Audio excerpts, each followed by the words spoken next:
Sou representante da Casa Espírita Anita Borella de Oliveira, situada na rua Graciema Mendonça de Resende, número 85, no bairro Beira Rio. É com muita alegria que nós recebemos todos vocês hoje para darmos continuidade aos trabalhos da 60ª Semana Espírita de Cataguases. O orador da noite é o nosso companheiro Jorge Luiz Rogato, e ele vai nos brindar com o tema do Evangelho, a parábola do semeador. Nós vamos pedir a Inês para fazer a prece inicial, mas antes eu gostaria de lembrar, pode vir, Inês, para desligarem os celulares, para a gente estar totalmente voltado para o recado da noite, que com certeza será muito gratificante, né? Então, para a gente não ter nenhuma interrupção, vamos nos desconectar com os celulares, com o mundo lá fora e conectar com os nossos protetores, os protetores desta casa. É com muita alegria que estamos aqui nesta noite para brindarmos, né?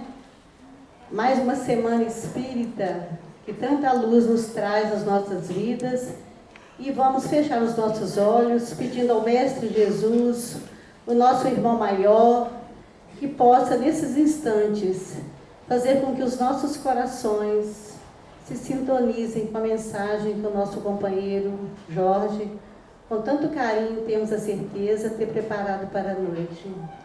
Que a espiritualidade amiga que trabalha nessa seara bendita possa fortalecer a todos nós nos embates da nossa vida, fazendo com que cada um de nós sejamos realmente verdadeiros espíritas, como nos diz Kardec, que se reconheceria o verdadeiro espírita pelo esforço que nós fizermos em domarmos as nossas más tendências.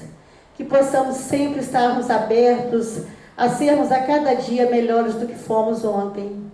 Permita, Jesus amigo, que possamos, nesses instantes de luz, de renovação, lembrarmos daqueles companheiros nossos que se encontram em dificuldades nas vias públicas, nos hospitais, em todos os momentos, em todos os locais de sofrimento. Que possamos doar o que tivermos de melhor em favor desses companheiros ainda que estão caminhando na sua jornada evolutiva, enfrentando as dificuldades que a vida às vezes oferece como aprendizado. Na certeza, Jesus amigo, da Tua presença em nossas vidas, graças te damos, Senhor. Em Teu nome nós interrompemos o nosso momento de prece e damos por iniciada a reunião desta noite. Que assim seja. Jorge. Boa noite, meus irmãos. Que sejam de alegria, amor e paz os nossos pensamentos e as nossas vibrações. Meu agradecimento à AME Cataguases, à sua diretoria, por esse privilégio de estar aqui nesse momento tão alegre, comemorando a nossa Semana Espírita, e naquele momento especial que é conversarmos de Jesus e do seu Evangelho. Evangelho em libertação, em seguida a parábola do semeador. Jesus, quando nos apresentou o Evangelho, nos trouxe o seu código moral para aplicação e evolução no nosso caminho espiritual. Ele não o fez exclusivamente para nós, para os terráqueos. Esse Evangelho, ele é universalista. E há vários Cristos encaminhando-se para diversos orbes similares ao nosso, que é o momento especial onde estamos em provas e expiações. E esses Cristos levam essa mensagem para alavancar a progressão espiritual desses povos. Jesus trouxe a mensagem num momento em que, vejam bem vocês, A espiritualidade nos informa que havia uma diferença de 2.000 anos na evolução terrena. Havia um atraso na evolução. A princípio, nós, ouvindo esse número, estranhamos, porque 2.000 anos é algo de muito tempo. Mas se fizermos uma regressão na história humana e chegarmos àquele período, veremos que os povos, quase a sua totalidade, eram politeístas, acreditavam em vários deuses. Soma-se a isso os povos conquistadores, quando nas suas lutas para conseguirem mais terras, mais poder, movidos pela ambição, eles cometiam 2 desastres fenomenais para a humanidade. O primeiro era a matança indiscriminada nas suas conquistas. E o segundo, a degradação moral que eles impunham ao povo vencido. Isso tudo, se nós somarmos e percebermos, vamos analisar que 2.000 anos de atraso não é tanto tempo assim, o que fizemos por merecer esse atraso. E Jesus chega nos trazendo uma mensagem para um povo que facilitava para ele, porque era o único povo que acreditava na existência de Deus, monoteísta, de um Deus único. Então, facilitava um pouco o caminho de Jesus. Não precisava convencer da existência de um Deus único. E Jesus vinha no momento em que aquele povo judeu estava preso, acostumado com aquela pena de talião. Olho por olho, dente por dente. Vocês imaginem alguém com 60 anos, 50, 40, com suas raízes na religião, no judaísmo, que eles seguiam, eram religiosos e se dedicavam, sim. Mas essas pessoas enraizadas com esse pensamento, como poderiam admitir de uma hora para outra que alguém lhe dissesse: se alguém te bater na face, ofereça a outra face. Se alguém te tomar a túnica, dê-lhe a capa também. Se alguém te chamar para caminhar 1 milha, vá com ele 2 milhas. Era difícil, nós compreendemos. E foi necessário que Jesus alavancasse a compreensão deles através das suas curas. Pois as curas que Jesus realizou, valorizou, santificou a missão de Jesus. Então Jesus iniciou o seu trabalho, a sua luta interna, mas feliz, pois era enviado pelo Divino para cumprir essa missão de evolução para nós. Mas Jesus teve que se organizar, vamos dizer assim, com nossas palavras. E ele usou 3 métodos para poder convencer o povo.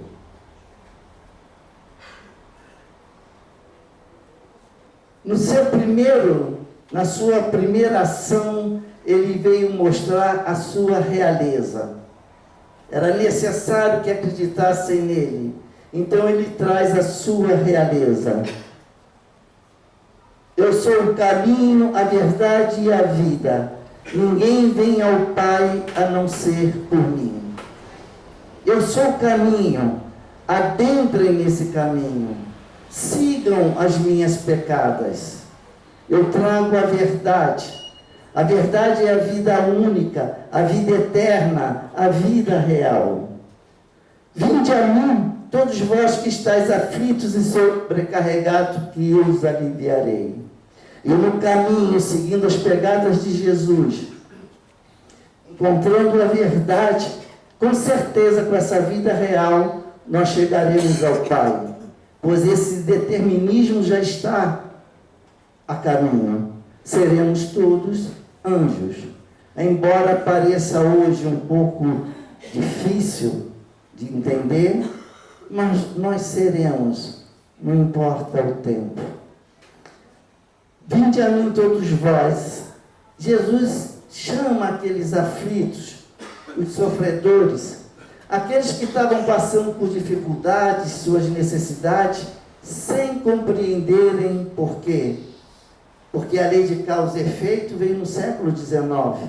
Aí nós hoje compreendemos por que as coisas acontecem. Mas naquela época não. Então era preciso que Jesus acalentasse, acarinhasse esse povo sofrido, para que eles entendessem que aqueles que estavam chorando, um dia iam sorrir. E na sua mensagem das bem-aventuranças, ele inicia trazendo a verdade para os sofredores, para que eles tivessem paciência. Tomai sobre vós o meu jugo e aprendei comigo, que sou brando e humilde de coração, e achareis repouso para vossas almas, pois é suave o meu jugo e leve o meu fardo. Ou seja, o meu jugo, a submissão a Jesus é uma submissão leve. Portanto, o seu fardo, o seu peso, a carga, também será leve. Então, Jesus traz, dessa maneira, mostra ao povo a sua realeza, do que ele seria capaz de fazer para poder movimentar novamente a humanidade para a perfeição. Ele trouxe a esperança, porque mostrar só a realeza era o início. E na sua esperança, ele informa: assim brilha a luz de vocês diante dos homens, para que vejam as suas boas obras e glorifiquem ao Pai de vocês que está nos céus. Que brilhe a vossa luz. Essa luz que foi colocada em nós com o nome de centelha divina, de reino de Deus, latente desde a criação do Espírito, esperando somente um momento de despertar ou despontar.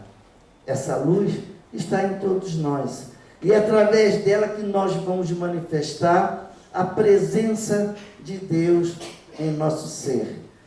Somos filhos de Deus, co-partícipes de toda a obra de Deus. Essa luz nossa tem que despontar. E ela vai despontar quando tivermos já nas condições evangelizadas que propiciem essa forma de transmitir o amor com mais intensidade. É essa luz que nós estamos conseguindo aos pouquinhos despertar. Em verdade vos digo, que aquele que crê em mim, esse fará também as obras que eu faço, e fará ainda maiores, porque eu vou para o Pai. Vocês querem uma mensagem de esperança maior do que essa? Nesse momento que nós possamos nos acabrunhar, achar que as coisas estão difíceis, que não há conserto, erroneamente, e Jesus nos diz que nós podemos fazer o que Ele fez e fazer muito mais. Porque Ele também disse que nós éramos deuses, com D minúsculo. Então nós temos tudo para criar. Vai depender somente desse acesso à evolução, que pouco a pouco, com paciência e muita humildade, nós estamos conseguindo caminhar. E finalmente Jesus traz a libertação. Mostrou a realeza, trouxe a esperança para nós nos valorizarmos e traz o meio da libertação. O Espírito do Senhor está sobre mim, pelo que me ungiu para anunciar boas novas aos pobres de espíritos, aos aqueles que são humildes, porque enquanto se houver um pouco de orgulho, não há como se vencer. Então, para os humildes, é que ele demonstra, é que ele traz a mensagem: o Espírito do Senhor está presente, e nós podemos sim nos libertar. Enviou-me para proclamar libertação aos cativos e restauração da vista aos cegos, para pôr em liberdade os oprimidos. A vista aos cegos é a visão espiritual. Ver com os olhos de ver. Então essa visão espiritual tem que ser desperta.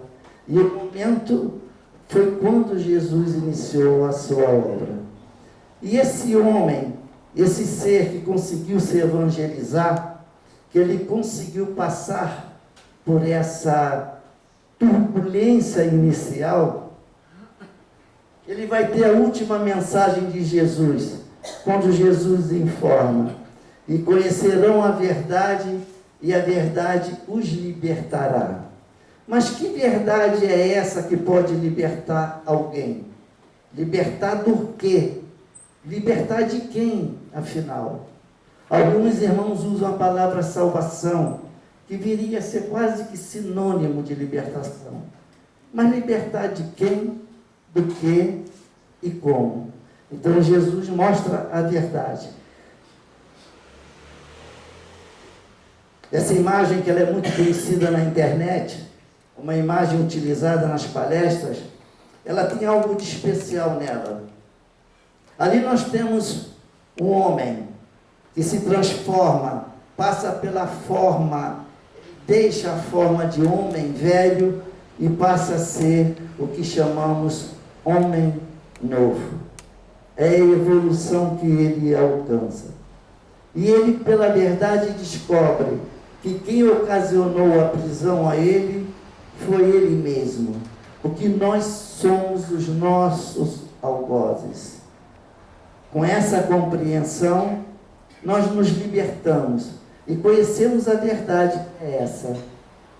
Santificada, bendita doutrina espírita, que nos explica isso desde o seu início. Nós não somos vítimas, nós é que criamos as situações difíceis. E nessa bela imagem, muito conhecida, nós vemos uma predominância das cores ali, azul e branco, que elas estão se destacando sobre uma cor inferior. Simbolicamente, pensemos que a pureza e a paz são características do homem novo. O homem que se libertou das suas próprias amarras, de suas algemas, das correntes que ele colocou em torno de si. Então este homem, o homem novo, ele é um homem que traz consigo a pureza e traz a paz. E nessa condição de homem novo, ele se torna um semeador.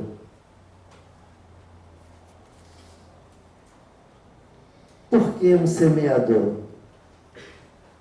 Porque ele passa a semear, ele passa a divulgar as palavras de Deus, o Evangelho de Jesus.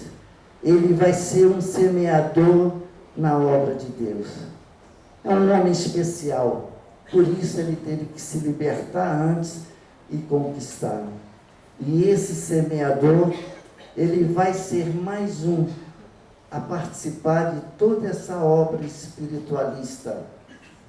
Ele pode ser, no momento, um espírita, ele pode ser um católico, pode ser um evangélico, um budista, não importa a denominação. Todos somos filhos de um mesmo Pai. E todos temos que, aonde estivermos adequados à filosofia espiritual, considerar que todos somos irmãos. Então, nessa posição de semeador, ele passa a ser um distribuidor das benesses espirituais que Deus, em primeiro plano, e Jesus, em segundo, outorgou para todos os semeadores. Na parábola do semeador, Jesus inicia a parábola com essa expressão maravilhosa, uma expressão simples. Eis que o semeador saiu a semear. E quando nós fizemos essa ligação nesse estudo, do Evangelho de Libertação com a parábola do semeador, nós identificamos um elo em que Jesus já anunciava pelo título da parábola que o semeador é alguém especial. O semeador é aquele homem bom, liberto, especial. Porque senão Jesus diria: o plantador saiu a plantar, o agricultor foi cumprir sua tarefa. Mas não, ele usou a palavra semeador. E semeador nos dá a impressão que Jesus quis qualificar esse ser que sai a semear. O semeador saiu a semear. Ele saiu capaz de realizar aquilo que ele tinha condições, que ele tinha moral para executar. Ele foi preparado para isso, para semear. E o semeador vai cumprir o seu papel. Ele tem que semear. E nós seguimos com a parábola de Jesus, que é bem conhecida, mas vamos apresentá-la na sua íntegra para relembrarmos. E quando semeava, uma parte da semente caiu ao pé do caminho, e vieram as aves e comeram-na. Outra parte caiu em pedregais, onde não havia terra bastante, e logo nasceu, porque não tinha a terra funda. Mas, vindo o sol, queimou-se e secou-se, porque não tinha raiz. E outra caiu entre espinhos, e os espinhos cresceram e sufocaram-na. E outra caiu em boa terra e deu fruto, uma 100, outra 60 e outra 30. Isso está em Mateus 13, versículos 3 a 8.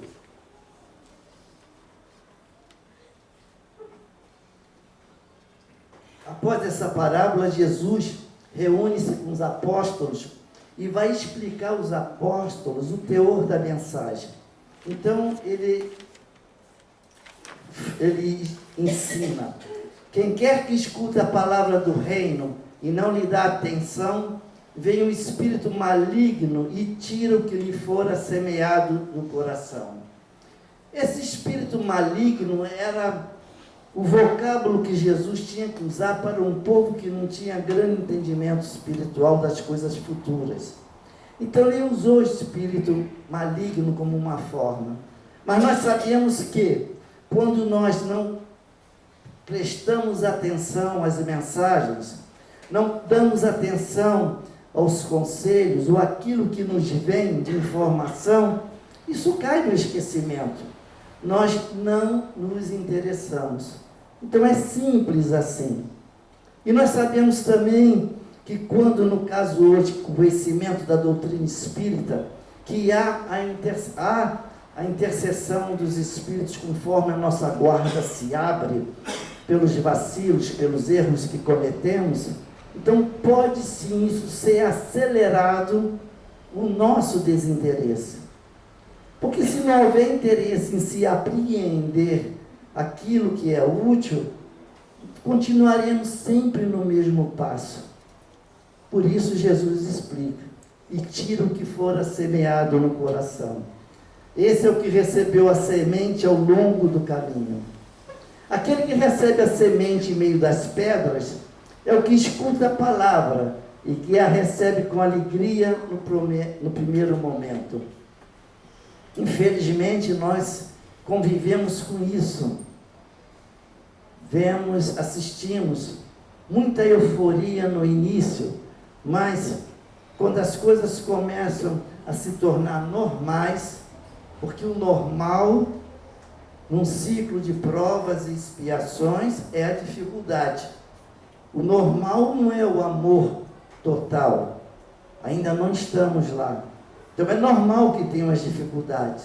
E se o irmão entra num campo religioso pensando que toda a sua vida será resolvida, seu bem-estar, é ledo engano. Porque o normal é enfrentar as dificuldades. E que elas venham, porque só assim nós somos testados naquilo que nós queremos fazer, naquilo que nós pensamos. naquilo que nos predispusemos a fazer com relação à obra divina.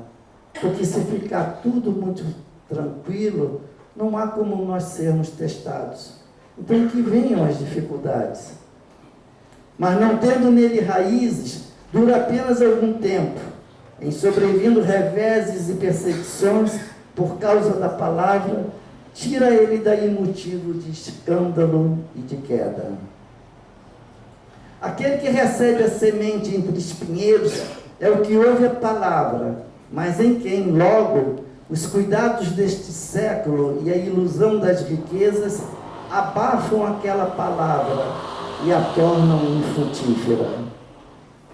Aquele, porém, que recebe a semente em boa terra é o que escuta a palavra, que lhe presta atenção e em que ela produz frutos, dando 100, 60 ou 30 por um. Esses 100, 60 e 30 é conforme a capacidade de cada um no momento. A produção dos frutos não é equitativa a todos. Uns têm condições de dar mais. Então, quem dá os 100%, ele está dando 100% das suas possibilidades. Aquele que dá 60 frutos, ele está dando 100% também. De igual maneira, o 30 está dando 100%. O importante, com referência à parábola dos talentos, é que esse não escondeu o seu talento na terra. Ele colocou o seu talento à disposição do trabalho espiritual. E por isso ele produziu 100% da sua capacidade, do que ele podia fazer. Preparação da terra. Na parábola que Jesus nos traz, nós identificamos que esse solo, que essa terra somos nós. E que a semente que ele distribui é a palavra que nós a recebemos ou não da evangelização. Vamos entender que, hoje em dia, atualmente, o sistema de plantação ele está muito rico em informações.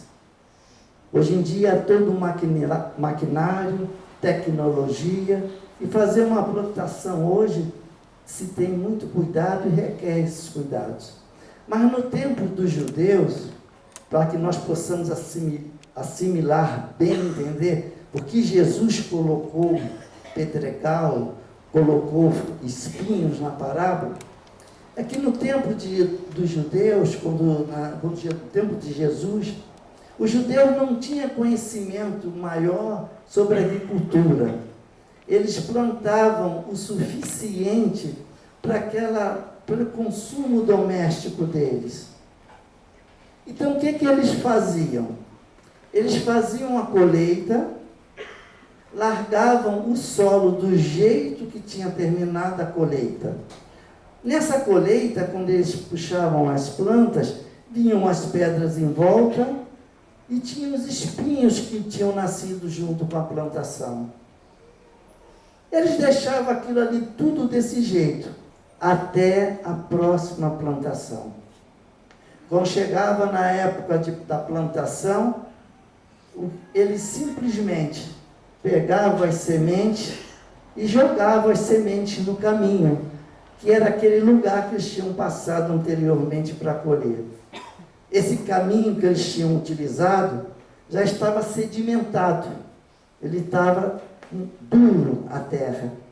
Então ele jogava semente. Por isso muitas sementes os pássaros iam comer, porque elas não adentravam na terra. Aí em seguida, eles faziam para plantar, eles jogavam as sementes e iam com um arado misturando as sementes na terra. Ou seja, ficava tudo junto: semente, pedra, espinho e ervas daninhas. E aí, gente, a gente vê a analogia que Jesus utilizou, que nós sabemos, já aprendemos que ele se utiliza dos fatos diários da vida daqueles irmãos para aplicar para o entendimento maior deles. Mas nesse caso da parábola do semeador, ele usa essa forma que é uma forma real, é o que acontecia mesmo. E eles colhiam.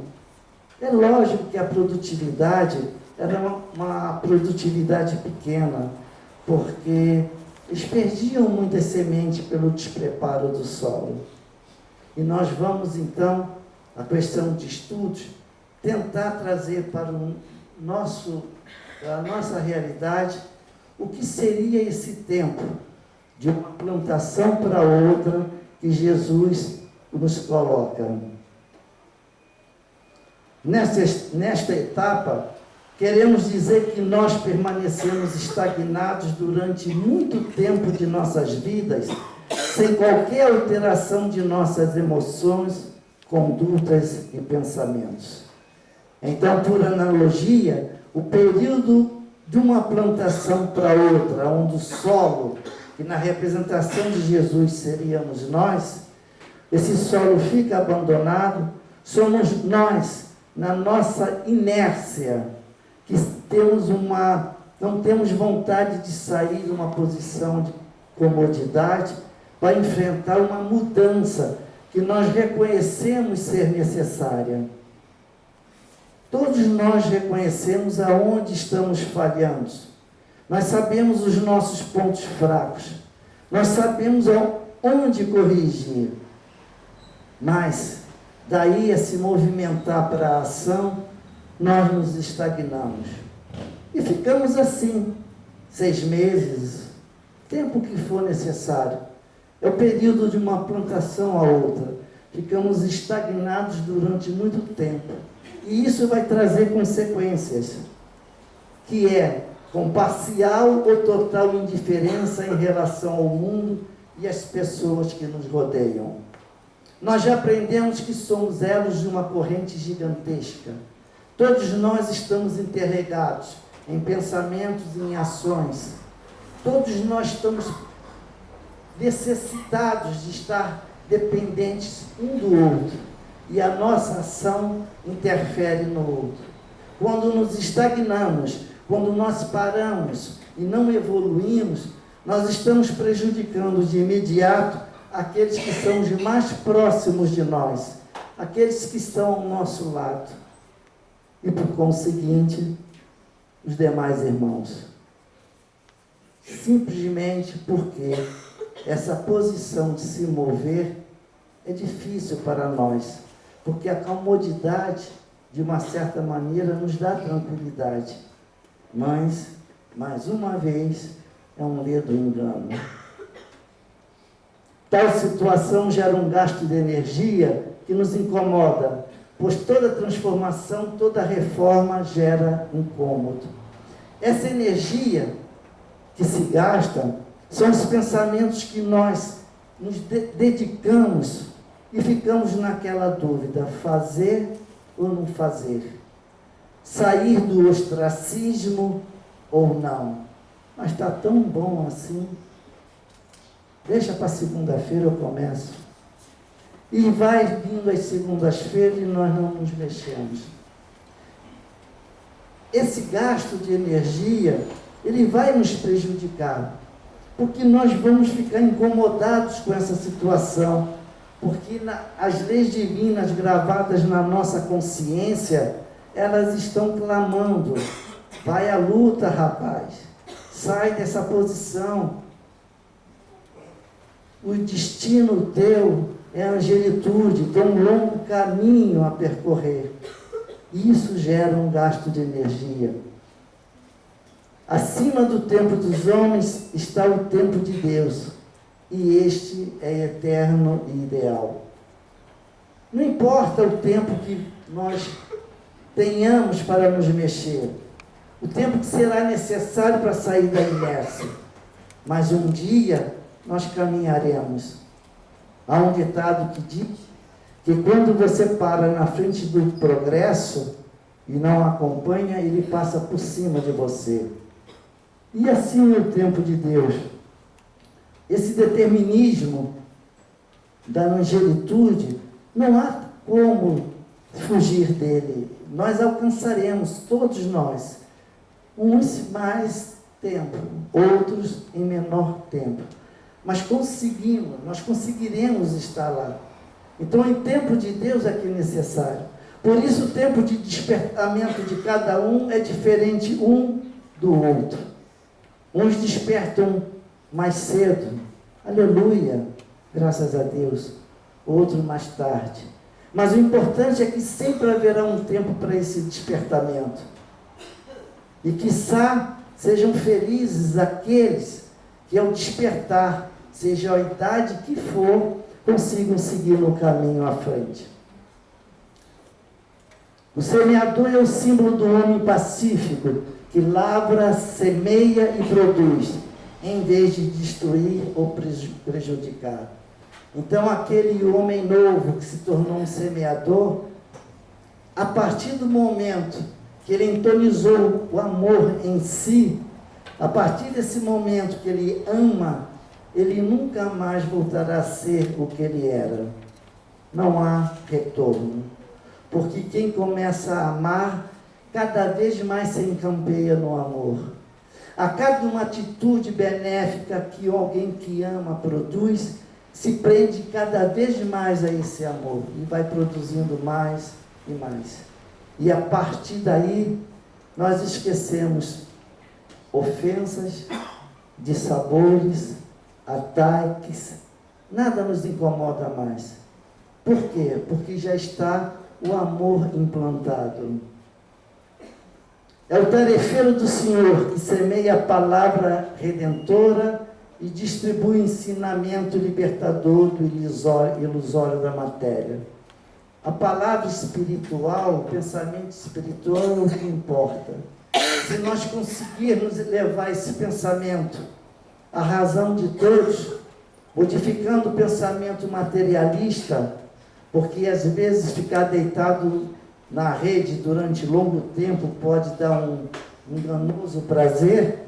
A realidade é que o trabalho espiritual é que vai nos dar prazer. É comum os trabalhadores, principalmente espíritas, quando iniciam seus trabalhos e numa tendência evolutiva de acréscimo de trabalho, com uma tranquilidade tremenda. De vez em quando é que eles despertam. Eu tenho que dar um freio. É necessário, às vezes, dar um passo atrás, para que possa se caminhar novamente. Mas é o amor que está dentro desse trabalhador, desse tarefeiro, que faz com que ele tente produzir sempre mais, cada vez mais, com a sinceridade do amor que Deus lhe deu, que é a origem da nossa vida. Todos os homens, apesar da diversidade de sua compreensão espiritual, possuem em sua intimidade a mesma cota fundamental da luz divina. Todos nós não somos beneficiados com nada a mais. Nós temos a mesma cota de luz. A centelha é a mesma para todos nós. O que vai influenciar é a vontade. Deus, quando criou os espíritos, Ele lhe deu 3 atributos: pensamento, inteligência e vontade.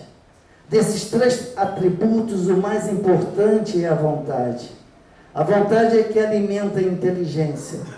A vontade é que faz com que se torne uma ação de inteligência verdadeira. Então é a vontade que pode produzir, sim. A vontade pode fazer com que essa luz saia debaixo do alqueire e venha para iluminar a todos os presentes. André Luiz tem essa frase, que eu sou apaixonado por ela. Eu conheci essa frase, eu li essa frase no livro Busca e Acharás, Psicografia de Chico, que vem com artigos de Emmanuel e de André Luiz. E André Luiz tem essa frase que eu acho de uma simbologia, de uma penetração espiritual imensa. Olhas como vives. Talvez sejas o único evangelho que teu irmão tenha para ler. Que beleza, gente. Que força espiritual. Isso significa simplesmente que em qualquer canto do mundo, em qualquer recanto, onde houverem 2 pessoas somente, uma pode evangelizar a outra. Ela pode evangelizar com o seu amor. Ela pode evangelizar com as suas atitudes, com seus exemplos. Então essa mensagem de André Luiz, ela é marcante para todos nós. Porque às vezes nós perdemos tempo pensando como fazer para ser útil. Quando na realidade basta ser único, ser presente, fazer aquilo que está ao alcance.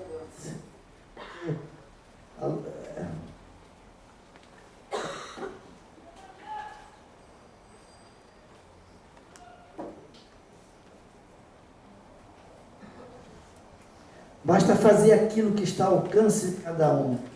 Cada um conforme as medidas que foram dadas da colheita dos frutos, 100, 60 ou 30, na sua capacidade própria.